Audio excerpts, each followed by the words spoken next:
Et quand on va parler un peu de vinification, notamment, et avec une démarche qui reste encore minoritaire en Champagne, qui est celle du blocage de la fermentation malolactique, dont on va parler. Et vous allez voir que ça engendre beaucoup de choses derrière, et notamment des questionnements par rapport à l'évolution du document en Champagne. C'est un peu notre thématique aujourd'hui, voilà, ça se fait nous avons organisé cette dégustation en deux temps. Le premier temps, pour vous rappeler un petit outil que nous venons de mettre en place depuis 2 ans, donc avec Champagne de Vignerons, le syndicat général des vignerons de Champagne, c'est-à-dire tous les vignerons. Vous savez qu'en Champagne, il y a une interprofession qui s'appelle le Comité Champagne, qui est co-présidé par l'Union des maisons de Champagne, donc ce qu'on appelle les maisons de Champagne, et 50% avec ce qu'on appelle les vignerons, c'est-à-dire les vignerons et les unions de vignerons, les coopératives. Donc là, j'interviens pour Champagne de Vignerons, qui est donc une bannière portée par l'ensemble des vignerons de la Champagne que vous trouvez notamment à l'étage de construction. Voilà. Et donc nous avons créé un outil depuis maintenant 2 ans qui s'appelle le Caractère, qui est un outil un peu transversal pour aider à mieux appréhender le champagne, à mieux le conseiller, mieux le vendre et surtout mieux l'acheter. Donc un outil qui est destiné plutôt entre guillemets aux prescripteurs et aux consommateurs finaux. Moi je suis un technicien, j'adore parler technique, mais on s'aperçoit que tout le monde n'a pas la connaissance technique sur le champagne. Et donc il faut faire des efforts parfois, entre guillemets, pour essayer de se mettre à niveau du consommateur qui lui n'attend qu'une chose, c'est de boire du champagne avec ses condiments, tout simplement. Donc ce que je vais vous présenter dans un premier temps, ce sera cet outil. Et dans un deuxième temps, donc on va évoquer cette fameuse fermentation malolactique et surtout donc, le blocage, ce que ça entraîne notamment dans le contrôle et on le verra également dans les déviations organoleptiques que nous connaissons aujourd'hui notamment lorsqu'on fait des tests d'agrément pour les chansons. Alors la fermentation alcoolique, on a la première personne. La fermentation alcoolique aujourd'hui c'est très maîtrisé, alors que ce qu'on appelle la fermentation malolactique l'est encore moins. Donc on a encore beaucoup de progrès à faire sur cette étape de la vinification, donc de l'élaboration du champagne. Et donc ça pose encore un souci aujourd'hui, bien sûr, dans les vignobles, dans tous les vignobles, comme bien sûr le champagne. Voilà, on arrive à... Voilà, tout le monde est rentré. Donc nous allons accueillir Tétiana qui va passer dans l'allée. Donc Tétiana qui travaille dans le syndicat général des vignerons de Champagne, pour Champagne de Vignerons, qui va donc se présenter et en une minute nous présenter la bannière collective Champagne de Vignerons. Parce que je ne sais pas si vous le savez, mais aujourd'hui vous connaissez, vous discutez, vous vendez peut-être des champagnes de vignerons, mais il n'y a pas encore si longtemps que ça, les champagnes de vignerons avec une connotation plutôt très négative. Pourquoi ? Parce que le grand public a beaucoup plus l'habitude de trouver facilement des champagnes des bosses, donc des champagnes avec des marques à forte notoriété. Donc ça devenait compliqué pour les vignerons de porter un petit peu cette image de qualité et de diversité des champagnes dans le vigneron.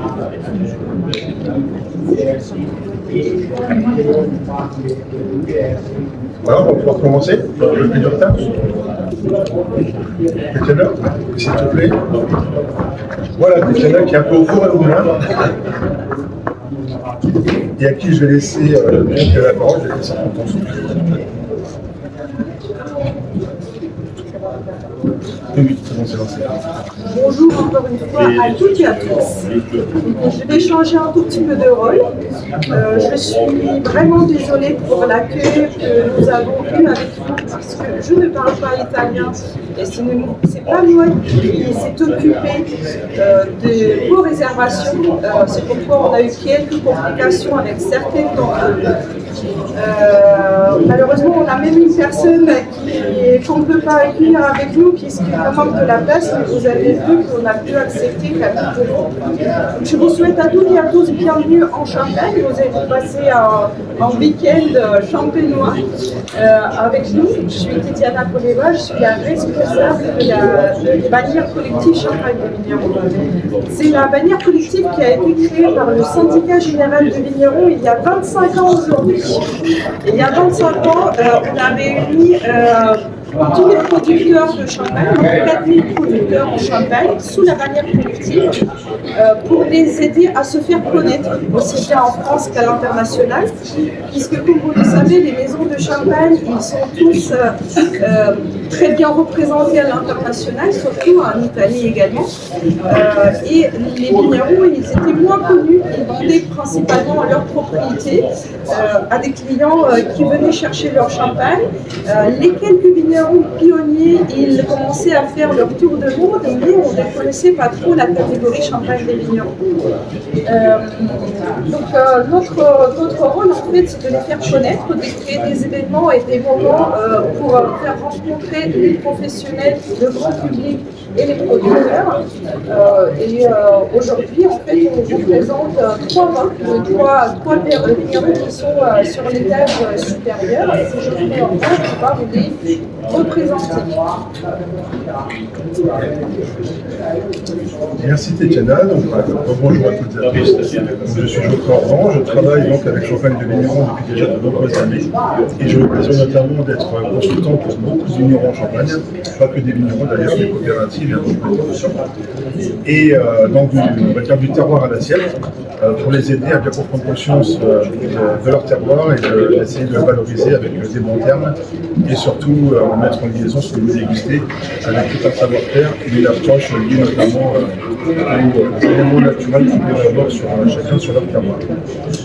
Donc comme évoqué précédemment en première partie, je vais vous présenter donc un outil que nous avons mis en place il y a 2 ans. J'en ai parlé juste avant. Donc ces caractères, vous avez peut-être déjà rencontrés. Il s'agit de vif, fruité, intense. Donc l'idée, ce n'est pas de court-circuiter le savoir-faire des vignerons, c'est au contraire d'amener une approche qui soit une approche plutôt assez simple, une approche de base qui va aider le consommateur et même le prescripteur à présenter, à proposer un champagne avec seulement 3 mots. L'idée, c'est d'avoir par exemple un champagne vif.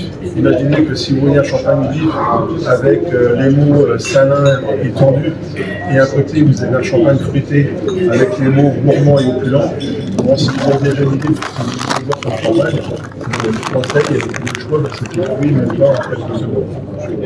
Donc vous allez voir que c'est une approche qui est assez efficace. On le teste et avec les vignerons également depuis 2 ans et ça fonctionne très très bien. Donc les champagnes vifs, nous avons imaginé donc pour chaque caractère donc 10 adjectifs. Donc ça se fait en amont. Les vignerons ou même vous les prescripteurs, si vous êtes dans cette pièce, eh bien, peuvent par la dégustation, c'est ce qu'on fera ensemble, après en dégustation, eh bien, trouver le caractère, les 2 adjectifs que l'on va pouvoir éventuellement proposer aux clients avec une approche très simple. Imaginez, vous avez 10 champagnes à proposer dans votre cave. Si vous passez à chaque fois un quart d'heure à présenter les éléments techniques, si la personne en face de vous ne connaît pas ces éléments techniques et que ça ne leur dit rien, ça va être très compliqué d'instaurer une relation rassurante, une relation de plaisir. Là, on va rentrer directement dans cette relation de plaisir. Donc vous allez voir, pour chaque caractère, on a un champ lexical. Là, vous voyez ici, tous les mots existent dans le dictionnaire. Alors, moi, je suis un puriste, donc par exemple, le terme iodé fait référence à des odeurs marines, qui sont plutôt des odeurs de molécules soufrées, que l'on va trouver piégées dans la roche, notamment. Mais les consommateurs, que vous êtes également, bien souvent, si on leur dit que le champagne présente des odeurs marines, ça évoque très peu de choses en anglais. Si on leur dit que par exemple le champagne est iodé, qu'une huître est iodée, tout de suite ça parle. Alors qu'en fait, l'iode n'a pas d'odeur. Même une huître iodée, elle a de l'iode, mais elle n'a pas d'odeur d'iode. Donc tout ça, entre guillemets, c'est quelque chose qu'on véhicule, mais qui est scientifiquement faux. Donc nous, on a laissé ioder parce que les gens comprennent le terme iodé. Voilà, floral, imaginer des fleurs fraîches, puisque nous sommes dans le caractère vif. Donc le caractère vif, c'est ça regroupe des champagnes qui vont avoir une dominante de fraîcheur ressentie. Cette fraîcheur, vous êtes un peu des techniciens, cette fraîcheur peut être liée à un dosage, peut être liée à des rotations courtes en cave, peut être liée à des cépages, des terroirs, etc. Donc en tout cas, nous, on va se baser sur des ressentis. Voilà, en quelques mots, ça vous les aurez dans quelques instants. On parlera là si vous voulez. Sur le fruité, on a également des termes qui sont assez évocateurs, avec la plutôt de recherche de la rondeur dominante. C'est-à-dire que quand vous dégustez, vous avez une dominante sensorielle que vous ressentez. Et l'idée, c'est de donner cette information-là au consommateur final, pour qu'il puisse faire son choix très facilement. Enfin, pour l'intense, donc toutes les définitions, vous les aurez sur le document qui est en train de vous être distribué. Je rappelle que ce sont des termes qui existent dans le dictionnaire. Ce ne sont pas sur des notes un petit peu inventées. Et sachez que moi, je déguste à peu près 2000 champagnes par an. Dans ces 30 mots, donc 10 par caractère, on a essayé de prendre l'ensemble de l'expression qu'elles peuvent donner dans tous les champagnes de l'Union. Donc c'était pas une mince affaire, mais depuis qu'on fait ça, ça fonctionne très bien. On arrive bien à répartir l'ensemble des champagnes avec cet outil. Donc là, vous voyez que le champ lexical d'un temps, c'est très très différent. Puisque nous partons effectivement d'un boisé charpenté. Alors la différence entre boisé charpenté et la suivante, vous pouvez effectivement avoir un champagne qui soit charpenté parce qu'il est boisé, mais on peut avoir des champagnes charpentés de manière naturelle. On peut avoir des chardonnays très charpentés de manière naturelle. On a des terroirs en Champagne où le chardonnay, le meunier et le noir sont tous les trois très charpentés, même sans un travail effectué sous bois. Voilà, c'est juste une petite information. Donc, imaginez, vous êtes devant un linéaire ou une carte des vins avec donc 3 champagnes. Imaginez, vous avez donc les caractères suivants. Vous voyez que très rapidement, même si je n'ai pas dégusté le champagne, je ne le connais pas, je peux déjà éventuellement conseiller un consommateur. En lui posant éventuellement une question, est-ce qu'il a l'habitude de déguster habituellement, ce qu'il aime, et on peut orienter vraiment le consommateur très rapidement vers une bouteille de champagne, vers une référence de champagne. Donc, c'est ce qu'on vient de dire. Donc, la segmentation est un outil pour faciliter le conseil, la vente et l'achat d'un champagne de vigneron. Donc, l'idée, c'est d'apporter une information qui va rassurer le consommateur par rapport au goût, donc se projeter plus facilement dans le plaisir qu'il va avoir à partager le champagne avec ses clients.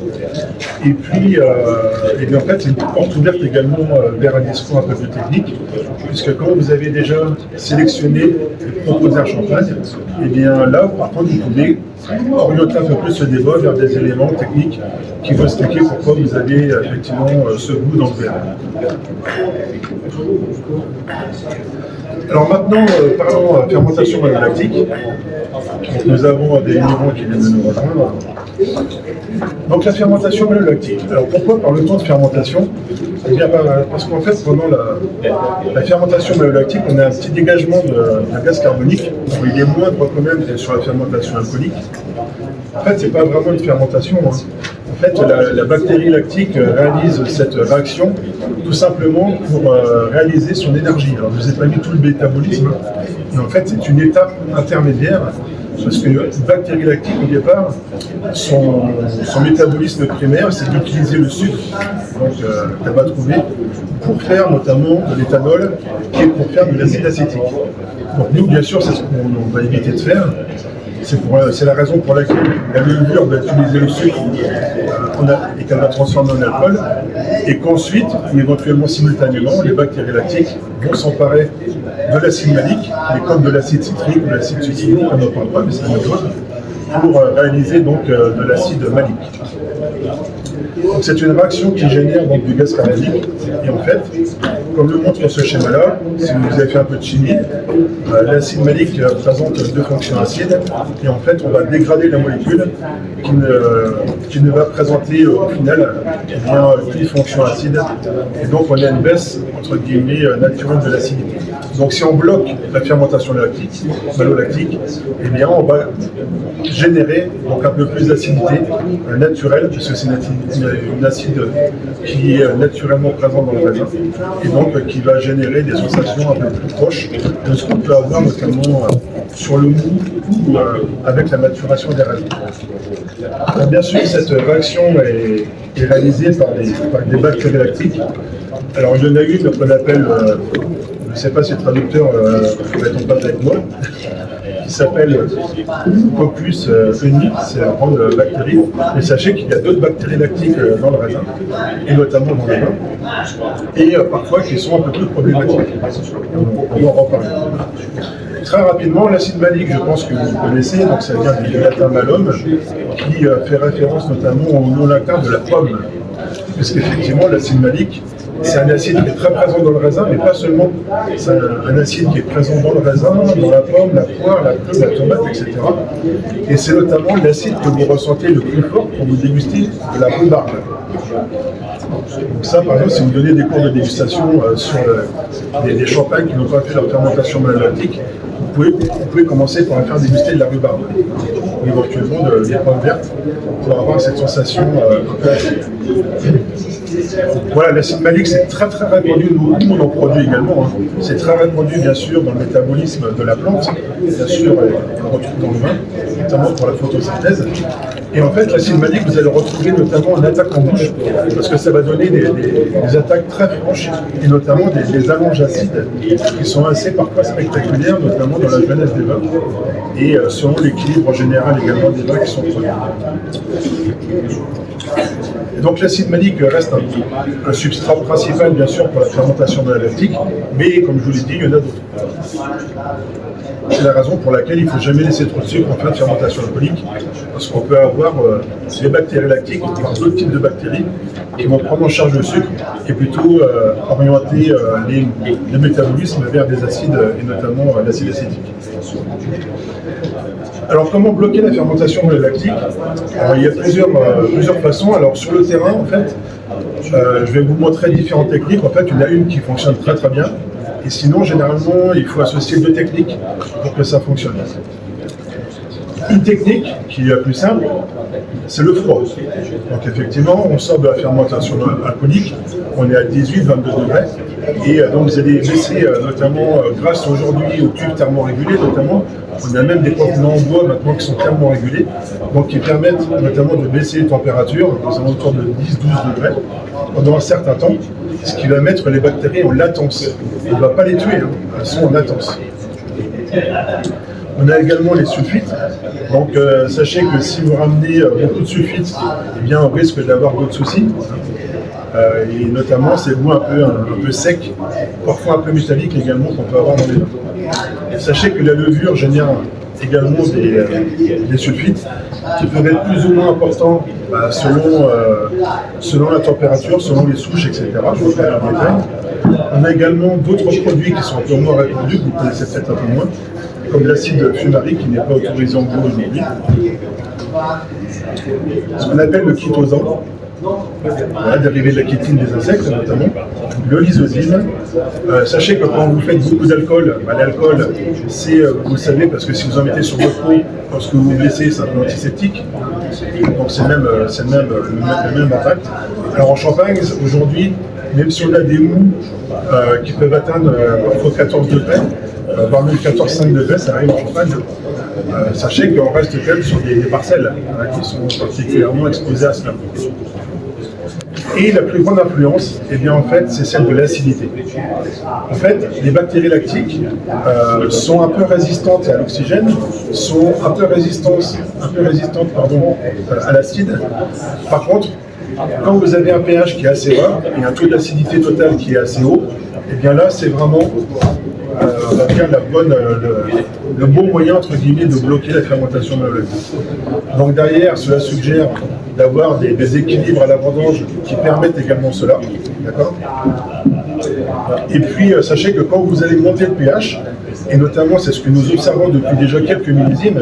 Là, on a des taux de sucre qui augmentent, donc derrière des taux d'alcool dans les vins qui augmentent, donc des pH qui augmentent, et plus les pH augmentent, et bien plus on va développer ces souches de bactéries lactiques. Et même avec du SO2, on va avoir du mal, entre guillemets, à bloquer la malo. Donc c'est pas forcément évident.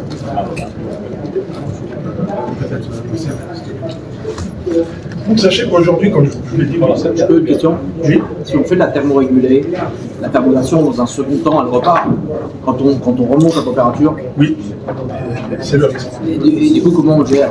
Alors comment on gère? Déjà, si vous avez plus trop de sucre dans le vin, après les bactéries lactiques peuvent également utiliser des composés soufrés qui restent dans votre vin. Donc après, c'est ce que je vais évoquer avec vous, c'est les déviations organoleptiques. C'est-à-dire que si la FML est mal maîtrisée, eh bien, vous risquez d'avoir énormément de déviations. Et aujourd'hui, vous savez qu'il y a beaucoup de vignerons qui travaillent un peu de manière alternative, et notamment parfois avec des hygiènes de cuvée ou de chai qui sont limites, parce qu'on veut travailler de plus en plus en nature. Eh bien, ça génère beaucoup de déviations. Pas forcément, mais c'est ce qu'on observe beaucoup aussi en dégustation, notamment lorsqu'on fait des dégustations d'agrément pour avoir l'appellation.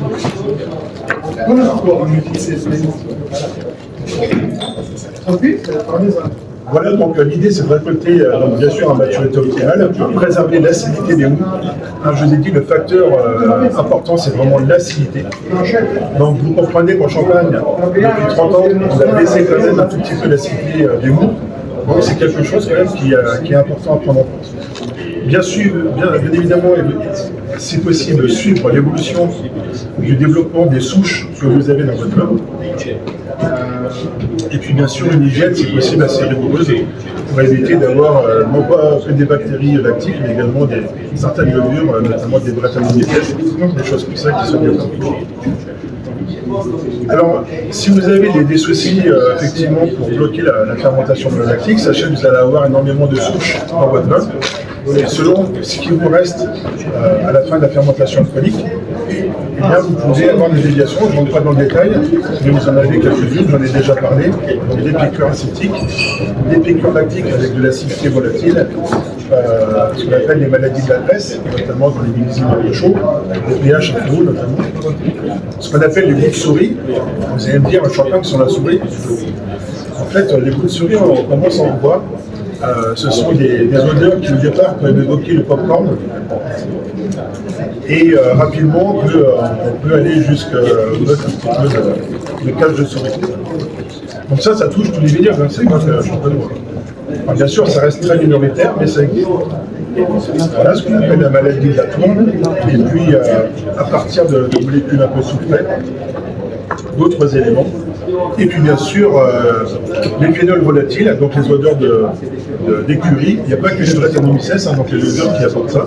Certaines bactéries lactiques peuvent également les apporter. Alors est-ce que c'est un procédé d'avenir en Champagne? Eh bien, depuis 30 ans, je vous ai mis les valeurs moyennes de ce qui se passe en Champagne. Donc des températures annuelles moyennes qui ont augmenté d'à peu près 1 degré. Vous savez que les hivers sont de plus en plus doux, donc les débourrements sont de plus en plus précoces, avec des gels de printemps qui peuvent abîmer un tout petit peu le matériel végétal, et donc avoir des soucis plus tard, notamment au moment de la fleur ou autre. La pluviométrie est plutôt stable, mais de manière un peu plus localisée et violente. Et surtout, comme on l'a évoqué, la précocité des vendanges, avec en moyenne moins 18 jours.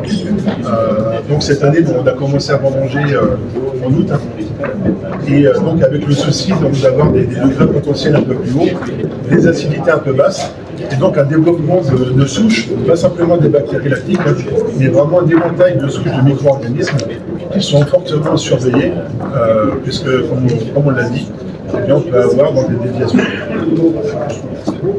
Alors, est-ce que la fermentation malolactique est un procédé d'avenir? Effectivement, en Champagne, on a encore la chance d'avoir quand même un climat septentrional qui nous permet d'avoir des acidités fortes. C'est ce qui tient notamment les vins au cours de leur histoire, sur certaines parcelles, sur certains assemblages, et selon certaines vinifications. Et effectivement, c'est un des moyens de ramener de la fraîcheur dans le Champagne. Mais il y a beaucoup d'autres moyens de préserver la fraîcheur dans le Champagne. Et celui-ci s'en est un. La dégustation, donc on est en train de vous servir le premier champagne. Donc le champagne Bonnet-sur-Covonne, nous avons la chance, en photo là. Nous avons la chance d'avoir Yann Alexandre à qui je vais donner la parole juste après la dégustation, parce qu'il ne faut pas dévoiler ce qu'on va avoir tout de suite. Alors l'idée c'est d'essayer de trouver déjà le caractère dominant de la cuvée et si possible les adjectifs. Alors pour ce faire c'est très simple. L'idée des caractères en fait, ça n'est pas de rentrer dans un langage technique, ça on le fera après. L'idée c'est d'aborder le champagne de manière simple, comme si en fait vous alliez partager le champagne avec des consommateurs lambda. Donc qu'est-ce qu'un consommateur lambda fait quand il partage du champagne qu'il vient d'acheter? Eh bien tout simplement, il va trinquer avec ses convives et il va le boire. Donc pour trouver le caractère, eh bien c'est ce que nous allons faire. Alors, vous pouvez cracher, bien évidemment, moi je vais cracher. Et l'idée c'est de prendre le champagne en bouche, de bien le faire tourner pour imbiber l'ensemble des récepteurs des différents minéraux que vous allez trouver dans le champagne. Et puis après on va essayer de trouver le caractère dominant de cette cuvée. Donc je vous en prie, à votre santé, bienvenue.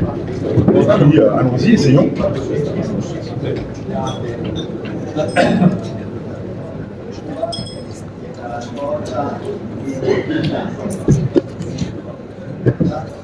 Voilà. Donc là l'idée, si vous mâchez la bouche vide, vous voyez que on a du fruit, on a de la fraîcheur. Tous les champagnes ont du fruit et de la fraîcheur. Nous, on va plutôt regarder ce qui va dominer dans notre ressenti immédiat. Et vous voyez que ce qui domine, eh bien, c'est des sensations de fraîcheur. Là, j'ai un peu la menthe, j'ai un acidulé. Souvenez-vous de la pomme verte rhubarbe, il a l'acidité qui revient bien. Elle est bien accompagnée derrière par une sensation crayeuse.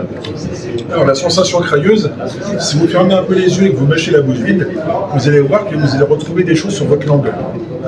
Vous allez voir que sur votre langue, c'est comme si un petit patch s'était déposé. Et le champagne se trouve dans cette partie-là de la gorge. En fait, sur votre langue et sur cette partie-là de la gorge, c'est là où vous avez les récepteurs au calcium.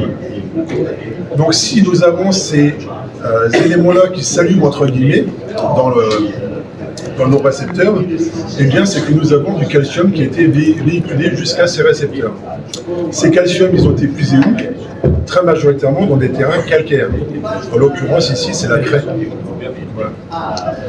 Donc ça, très rapidement, on a déjà une information très pertinente également sur le type de roche dominante ou exclusive de la cuvée. On voit qu'on a beaucoup d'élégance, on a quelque chose qui est quand même assez droit, assez floral, c'est un peu marin. Donc là, par exemple, moi, si je regarde la colonne fruitée, vous voyez que c'est assez compliqué de trouver 3-4 adjectifs pour caractériser la cuvée, de même en intense.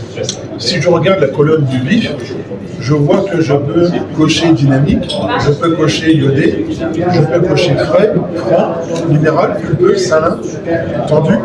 Donc finalement, mon champagne, il est bien vif, vous voyez. Et après, les deux adjectifs que je vais proposer à mon consommateur, eh bien, c'est selon vraiment mon ressenti le plus juste et honnête que j'ai et que j'ai envie de communiquer à mon consommateur final. Voilà l'idée des caractères. Donc, vous voyez que c'est assez sympa. Puisque sans rentrer dans les dosages, les cépages, la vinification, même si on sait que nous, c'est du sans ballot, mais vous voyez qu'on peut arriver très facilement à proposer quelque chose d'assez simple, facile et rassurant pour un consommateur de base. Alors là, je vais laisser la parole à Yann Alexandre. Vous avez les différents éléments techniques qui vous sont affichés et je vais te proposer de te présenter ton vin, s'il te plaît. Bonjour, je m'appelle Yann Alexandre Gonnet, j'ai repris la vinification du champagne de Bonnet-sur-Covonne en 2003.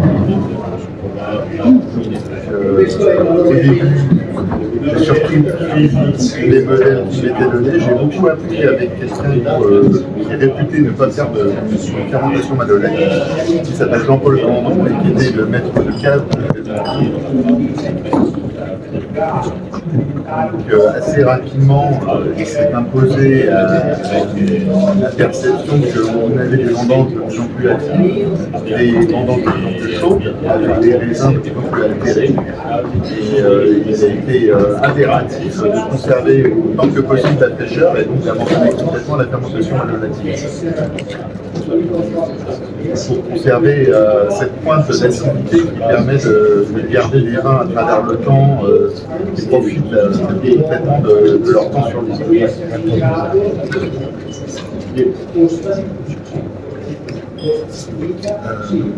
Aujourd'hui, on a une gamme assez riche. Ceci, vous goûtez aujourd'hui l'extra brut du Ménil-sur-Roger, du Chardonnay. Vous avez dans cet assemblage, vous avez 90% qui viennent des petites coteaux dans le Ça apporte énormément d'acidité, de fraîcheur et dynamique. Et en haut de coteau, on est à hauteur de village, pas si dans l'eau. Il faut avoir les manos, on va dire au milieu.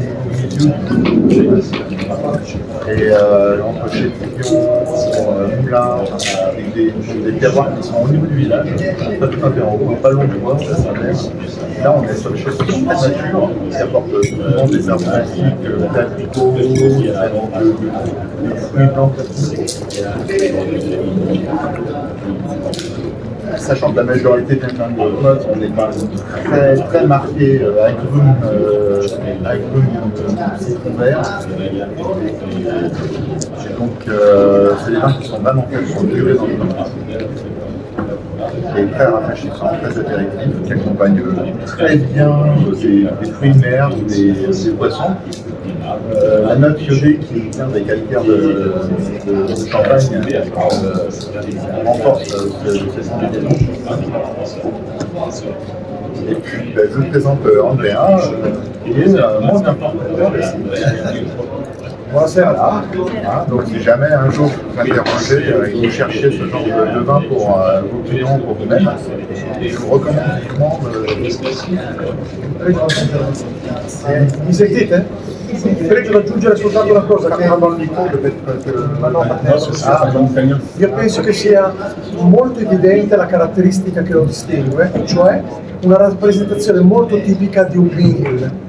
Cioè qui l'espressione del vinile è evidente, nelle sue caratteristiche che sono di una mineralità estrema, spesso noi la chiamiamo acidità erroneamente, ma una mineralità molto intensa, che rende questo champagne uno champagne molto, molto longevo. Vinile d'altronde dei 17 Grand Cru e certamente il Grand Cru che meglio rappresenta la capacità di invecchiare ovviamente bene, di invecchiare con grazia e di diventare uno champagne straordinariamente gastronomico. Quando capita di assaggiare con Jan o con suo padre delle vecchie annate, forse la definizione che a volte mi scappa di bocca è che sembra di bere un Montrachet con le bollicine, non dico altro. Buon proseguimento. Ok, merci André. Merci à tous les deux. Ok, alors pour information, moi j'ai eu la chance d'étudier une fausse pédologique au Haute-Motte, du Ménil-sur-Roger, vraiment dans les bonnes photos. Bonsoir, là vous avez...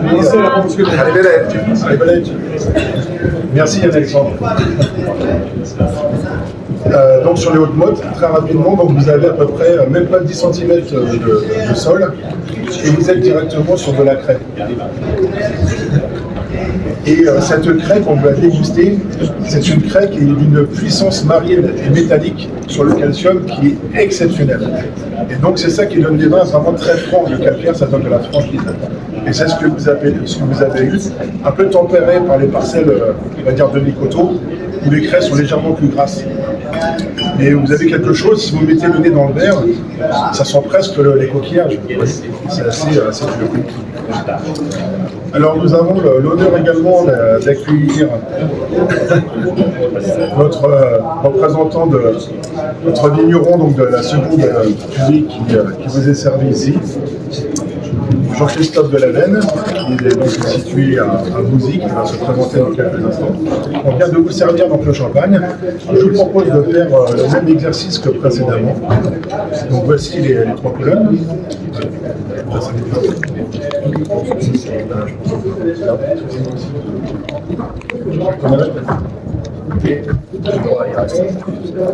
Voilà, donc de la même manière, donc l'idée c'est de mettre le champagne en bouche. Donc vous avez compris, si on a du Bouzy, on pourrait être également sur un blanc de blanc. Donc, ce ne sera pas forcément le cas, vous l'avez deviné.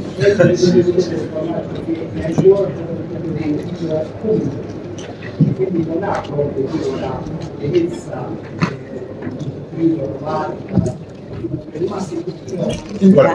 Intenso. Donc lorsque vous prenez le champagne en bouche, on a également des belles fraîcheurs. On ressent bien ce côté un peu verte au rhubarbe, de l'acide malique. Et puis vous voyez que si vous mâchez la bouche vide, et bien en fait on a une sensation fruitée qui prend un peu le dessus, un peu le pas.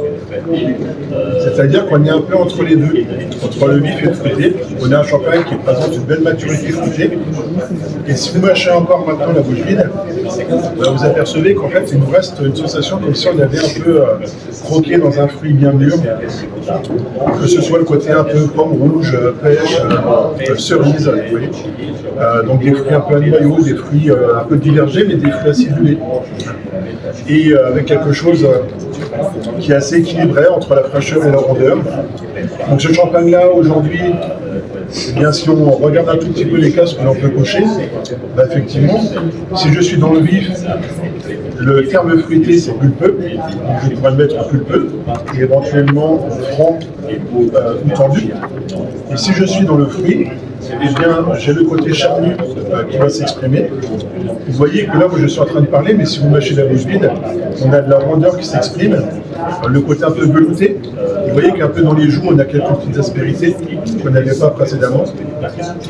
Donc ce champagne, bien sûr, on peut le proposer sur des poissons, mais là, ce serait intéressant de rajouter des garnitures un peu plus charnues avec le poisson. Donc si tel est le cas, ça veut dire qu'on va passer de l'autre côté de la force. Donc on va se faire plaisir avec, par exemple, des jambonneaux, des choses comme ça, avec une petite garniture charnue, légèrement acidulée, avec laquelle on va pouvoir se faire plaisir. Donc là, vous voyez que cette fois-ci, précédemment, on avait l'acide malique qui accompagnait le côté un peu franc, tendu, entre guillemets, du terroir, du vinyle. Donc on était un peu sur un malique un peu ton sur ton. Là, c'est un peu différent. Là, on va accompagner à la fois le côté crayeux, le côté acidulé, donc du vin. Et puis derrière, on laisse parler quand même le côté très fruité, notamment du terroir de Bouzy, avec un certain enrobage, quand même ces petits fruits frais qui côtoient des fruits un peu plus riches, et donc qui donnent un peu plus d'envergure aussi à la cuvée. Donc une cuvée peut-être un peu plus facile à déguster également. Le premier était vraiment très tendu. Celui-ci, on a de la fraîcheur, on a du fruit, et donc pour présenter la cuvée, je vais laisser la parole à Jean-Christophe.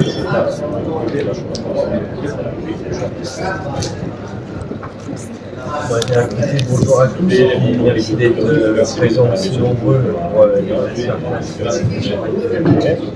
donc moi Jean-Christophe Delavenne, je suis la quatrième génération de la maison pour dire en des ours, en vin sur le terroir sur Bouzy, on est Cravant, dessus, sur Cravant. Et là la cuvée, je vais parler un peu du domaine quand même. Le domaine aujourd'hui s'appuie depuis 2020 et depuis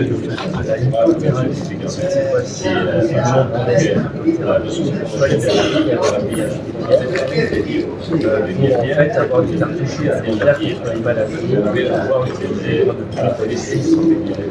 ça aller un peu plus loin dans et concernant la cuvée que vous avez présentée,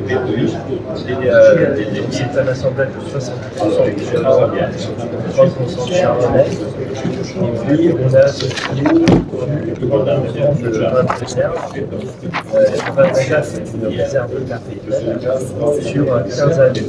C'est depuis 2004, c'est même 16 années. 2019. Et tout ça, c'est pour justement pour le rendre effectivement. Et puis, ce que j'aime bien aussi, c'est qu'il y a un peu une éducation dans une réserve des vieux vins avec des jeunes vins, qui leur permet en fait de monter en fait en rondeur, en technicité. Ce sont des vins qui sont de fermentation manuelle. Ça, c'est 4 générations, c'est comme ça. C'est la similitude de la même. Parce que parents, grands-parents, arrière-grands-parents, ça amène d'ailleurs, en parlant, je sens encore l'acidité des mots que je suis prêt à dire en fait, qui est encore présent. Tout est présent sur la langue, on arrive encore à le mâcher. Et en fait, c'est toute cette impression que je souhaite en fait transmettre sur ce chemin. Donc, je vais m'arrêter là et pour vous laisser continuer. Merci pour votre attention. C'est un grand plaisir de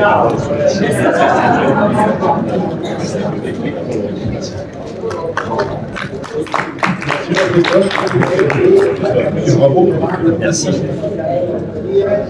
Alors vous voyez qu'on vient de déguster deux cuvées, vous voyez que le début des cuvées, la fermentation malolactique est bloquée, et on a peut-être un peu plus de peps, c'est vrai, mais vous voyez que quand c'est bien équilibré, on s'est bien inscrit dans l'équilibre du vin, c'est vraiment très agréable, et ça profite au vin.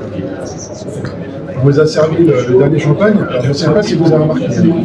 Dans les deux premiers champagnes que l'on vient de déguster, nous sommes sur des maturations en cave d'à peu près 90 mois. Donc ça fait quelques années quand même. On est pratiquement à plus de 7 ans en cave. Alors effectivement, lorsqu'on bloque la fermentation malolactique, il faut bien penser que l'idée c'est quand même d'éviter que les bactéries repartent aussi. Et lorsque vous êtes dans une atmosphère entre guillemets où vous avez déjà de l'alcool, n'oublions pas dans la bouteille, vous avez également de l'acidité, vous allez générer du gaz carbonique également, qui lui, lorsqu'il est dissous, ramène de l'acidité intrinsèque au vin. C'est comme quand vous dégustez, vous savez que le gaz carbonique du champagne, il est dissous dans votre salive et là il devient de l'acide carbonique. Donc en fait, il renforce il baisse le pH entre guillemets de votre salive. C'est pour ça que ça vous fait bien saliver. Et donc quand vous laissez ces champagnes-là en cave, en fait, plus vous les laissez en cave et plus l'équilibre entre guillemets est généré. Donc en fait, quand vous dégustez un champagne issu de fermentation malolactique bloquée, c'est un des points de l'équilibre. Et bien effectivement, on a beaucoup plus de réussite lorsque vous laissez ces vins-là un peu plus longtemps en cave également. Ok, troisième champagne. Merci Jean-Christophe. Merci à vous. On a de la chance d'avoir les vignerons présents. Et nous accueillons Olivier, le champagne de Polar Picard. Bonjour Olivier. Ça va? Ouais. Merci d'être parmi nous. Donc là, l'idée, c'est exactement comme précédemment. On vient d'acheter notre bouteille, on va l'ouvrir et la faire profiter et la partager avec le public.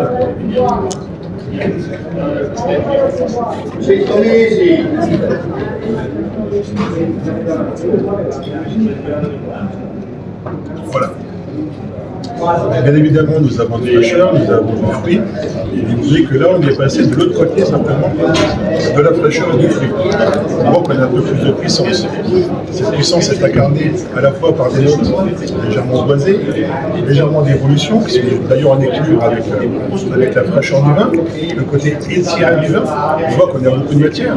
Si vous mâchez la bouche vide, le vin est présent également un tout petit peu dans les joues, légèrement. On a une petite mâche, mais qui est très bien intégrée. On a un fruit qui est assez opulent, c'est bien fruité.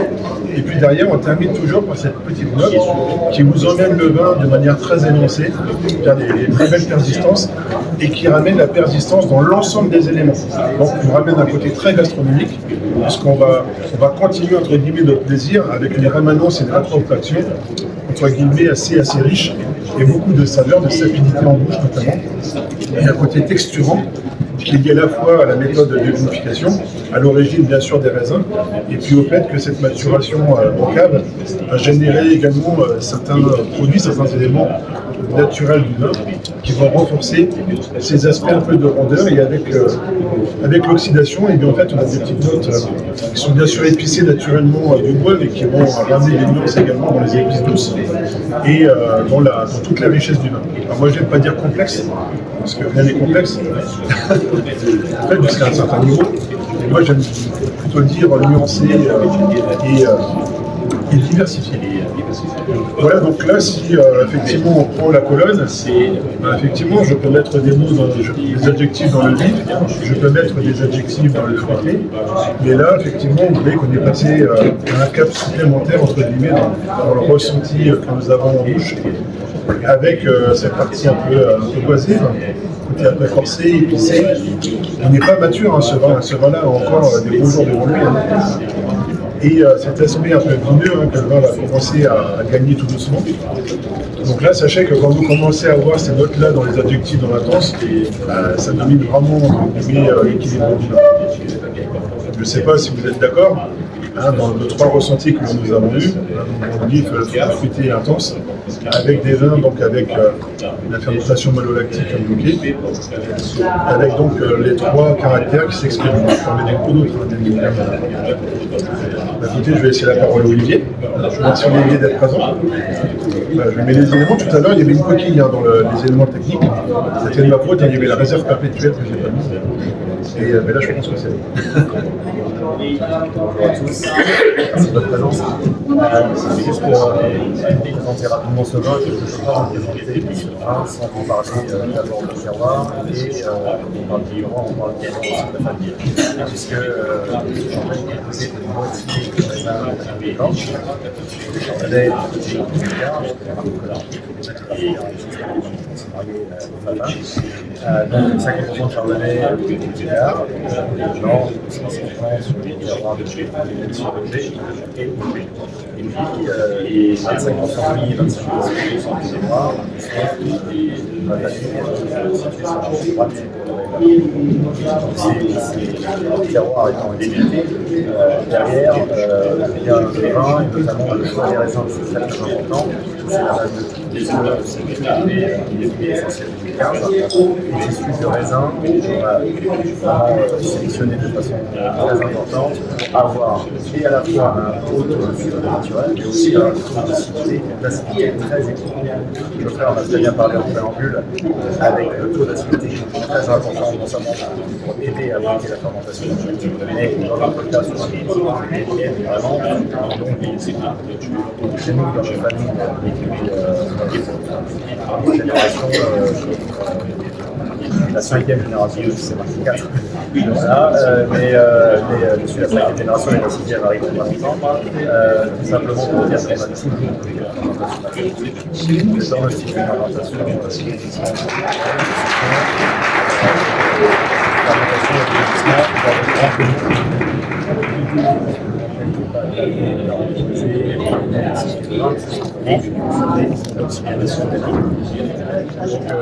donc là, on a, grâce à ce contexte, je vais dire, de terroir, des cépages et de multiplication, et on arrive à ce résultat-là. C'est un résultat, c'est vraiment au début de la vie. Là, il a vraiment été pensé pour être vraiment un champagne de la Juliarde. Alors aujourd'hui, on a plus les arômes de Metz, encore pas tout à fait les arômes de mais c'est un peu normal parce que si le début de la commercialisation de ce chocolat, tu vas avoir un peu de la situation, je crois, à ça. Donc, j'espère que l'appréciation de ce champagne, je pense que moi, j'ai plaisir à faire. C'est plaisir par Bien sûr, les gars,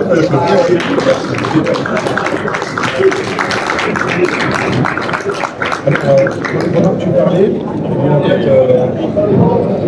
je me suis remémoré un plat qui m'est passé devant le nez hier soir. C'était un risotto au cerf avec quelques petites herbes. Je pense que ce serait très bien pour ça. Et je sais que chez vous, c'est quelque chose qui est très répandu. Voilà, très bien. Alors, avant de vous quitter, on vous a distribué donc, une petite feuille, un petit questionnaire.